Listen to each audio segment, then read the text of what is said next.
Hello everyone, how you doing? And welcome back to another video. Now there is a thing on the internet right now being talked about by pretty much absolutely everyone, and that thing is Lil Tay. This Lil Tay, and I'm richer than all y'all broke ass, jigglypuff looking ass n*****. Now if you're not too familiar on who this mouthy fucking child is, she's pretty much the 9-year-old girl that's just blown up on the internet, and I mean completely blown up on the internet in the past few months. She basically came out of absolutely nowhere, and I'm not joking when I say that statement. There is literally no information about this girl pre-December 2017. And everyone at this point, absolutely everyone, is talking about Lil Tay. Even fucking Joe Rogan is talking about Lil Tay. This video, Jamie, so he can understand what Lil Tay's all about. We all here stunting on all y'all broke ass haters. She's pretty much the 9-year-old Lil Pump. I mean, she's even hanging out with massive fucking rappers. You already know what it is. Lil Tay out here wearing Gucci from head to toe. Y'all can't afford this shit. This shit costs your whole rent. I feel like the next part of the life cycle of Lil Tay is to grow some fucking dreadlocks and she'll end up doing this. Gucci gang, Gucci gang, Gucci gang. But the real question is where has this cultural phenomenon even come from? We're now referring to Lil Tay, the person known for flexing on them haters as a cultural phenomenon. That's the level we have hit on YouTube. So today we're going to be breaking down the history of Lil Tay and just discovering where the fuck this random human being has come from. Because I have scoured the internet, and I'm being serious here, I've watched way too many Lil Tay, Woah Vicky, Daniel Bregoli videos because they're all linked together, and it's kind of sick. It makes me feel physically sick having to watch all these fucking videos. So getting into it, a while back, Lil Tay uploaded a video on her Instagram talking about her history and where she come from. And now that video is no longer available on her Instagram, so that starts suspicion alone there. But it is one of the only official things actually available to us from Lil Tay herself, giving us information on who she is and where she's actually came from. This Lil Tay, let me tell y'all something. This shit costs more to your rent. My toilet costs more to your rent. Everything in my bathroom costs more to your rent. And see, this is my closet. Very fucking humble she is. You can clearly see a lovely 9-year-old girl who's very polite. Just get a £5 top from H&M. I mean, actually, it's probably not best to advertise H&M on this channel. I'm not racist. And also, when I was 6 years old, I lived in Atlanta and I was broke as hell. Pretty much at this point, the only revealing information personally about Lil Tay that we have is that she is from the state of Atlanta in USA. She's never really given us any other personal information. I don't even think we actually know her name at this point. We just know her as Lil Tay, because maybe that's her real name. For all I know, maybe her mum just thought, yo, you know what? Gucci gang, Gucci flip-flops, I'm gonna call her Lil Tay. Now going from that, it's pretty weird how she has blown up out of nowhere. She's literally come out of nowhere at all on the internet. Just take a look at her social blade, for example. Between April and July 2017, she was gaining thousands of subscribers, but there's no indication of any blow up or any actual videos on her channel. And after that, she just randomly started losing subscribers until her blow up phase in December 2017. And that's when we all started to find out who Lil Tay is and what she actually does. And then for a month or so, she faded into obscurity until she was seen with Woah Vicky, and then a month ago, this happened. Bitch, you can't do nothing. Y'all get so tough, bitch. There was a fight between Daniel Bregoli, Woah Vicky, and Lil Tay. Yes, the free internet's golden girls met up for a nice cup of tea and a few digestive biscuits. But being all seriousness here, the thing actually did turn out to be a massive fucking death match. Yeah, I know, it's fucking shocking. It's not like this entire situation was massively blown out of proportion and it was just two little girls just screaming at each other. It wasn't that. It was a big death match. This is like Dark Souls level death match. It's fucking fight to the death. Look at this.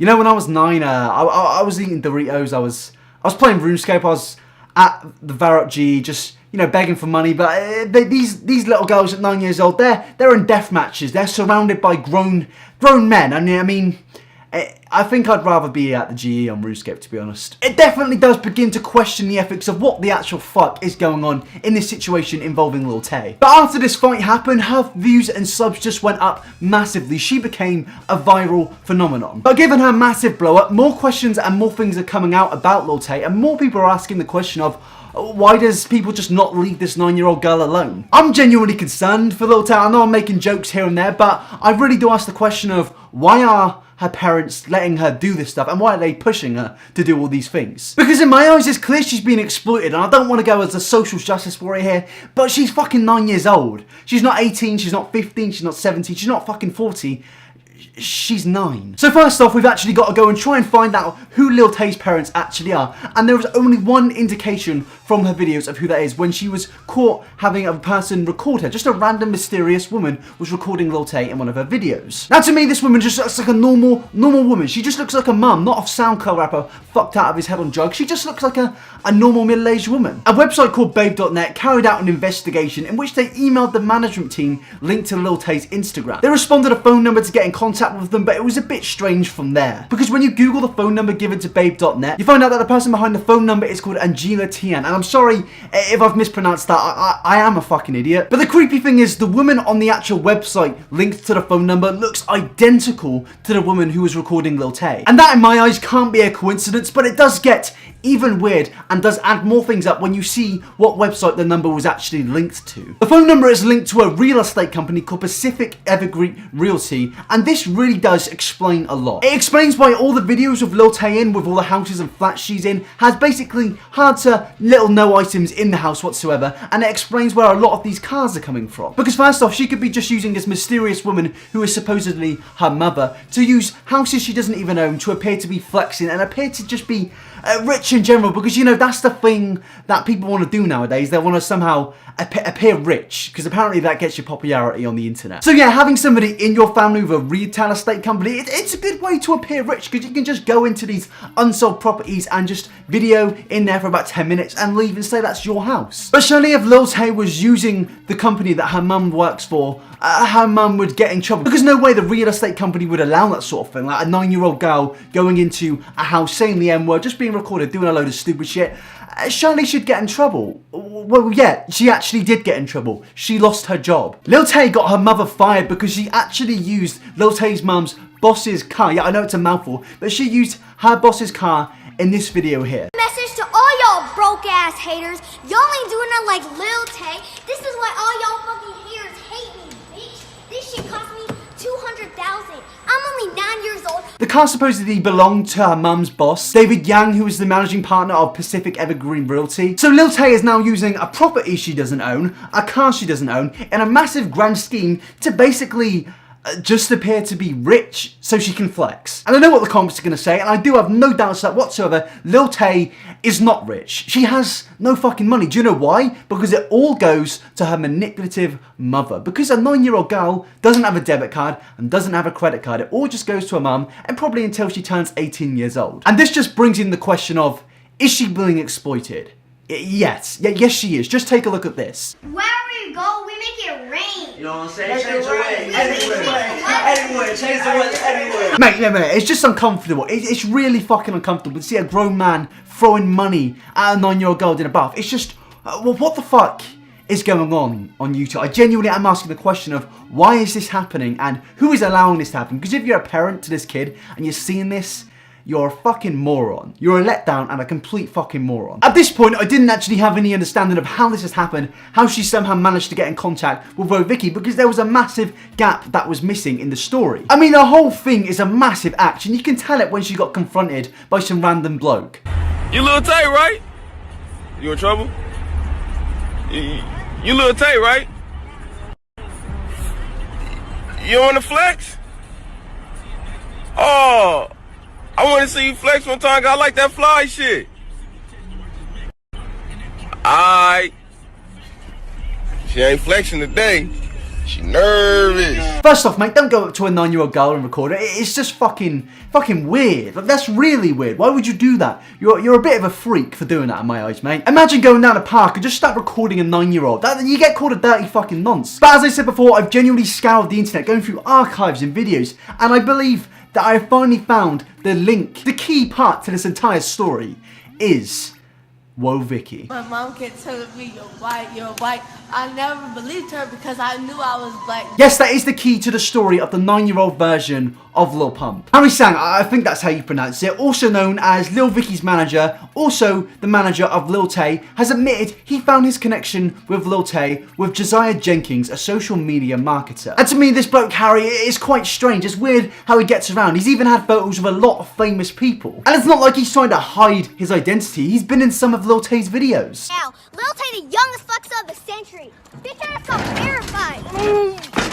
Some people speculate that this is her dad, but this definitely is her manager, and they basically combined Woe Vicky and Lil Tay to create something I don't know if it's positive something. But how this all came together as an actual rise, because things do need to become popular in general. People do need to find this entertaining, and I'm not actually sure on how that happened and who's finding this entertaining, but I guess it's just fun to talk about. But this has definitely affected Lil Tay on the mental perspective, and if you're talking about how bad this is in terms of ethics, it's clearly affected her in the past, as she uploaded a video in January 2018 where she appeared to be crying. Just stop reporting my videos. I have a dream. I'm trying to make my mom proud. Like, y'all are here hating on me. You have a family. Go enjoy that. Why are you wasting your time reporting my videos? Now this is pretty much the oldest video I could find after her video about Ricegum. It's clear that she does actually have some form of a normal personality. She kind of slipped between her Lil Tay personality and her 9-year-old girl self. She says in it that she wants to make her mum proud, and it really does beg the question of, is she being manipulated in this whole situation? Because her mum clearly is doing this thing with intention. There's no way she doesn't realise her kid is doing this, considering she got fired from her own job. It's pretty odd, and it's definitely concerning, but at least at this point, after this research, we have some form of understanding of how this all came together and who is behind it all. In terms of morals about talking about Lil Tay, in my eyes, it's fine to talk and have some jokes here and there. Just don't call her a cunt or something like that, like some fucking morons have, because at the end of the day, lads, it's a 9-year-old girl. It's a 9-year-old girl who's popular on the internet. There's no need to call her a cunt or anything bad like that. I mean, she definitely leads a different life to a casual 9-year-old. I mean, at 9 years old, I was playing Pokemon Diamond. I think that sounds much better than hanging out with Lil Pump and a few other rappers, but what were you guys doing at 9 years old? What were compared to Lil Tay?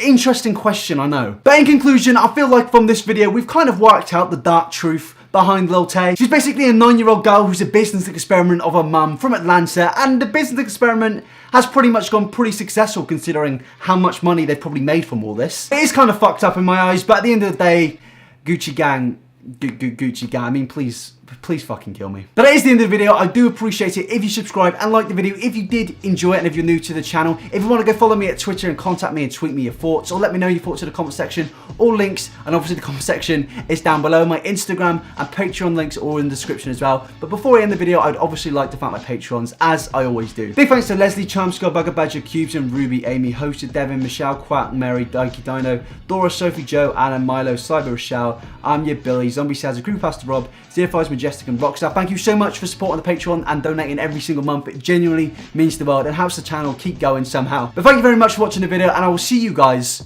tomorrow.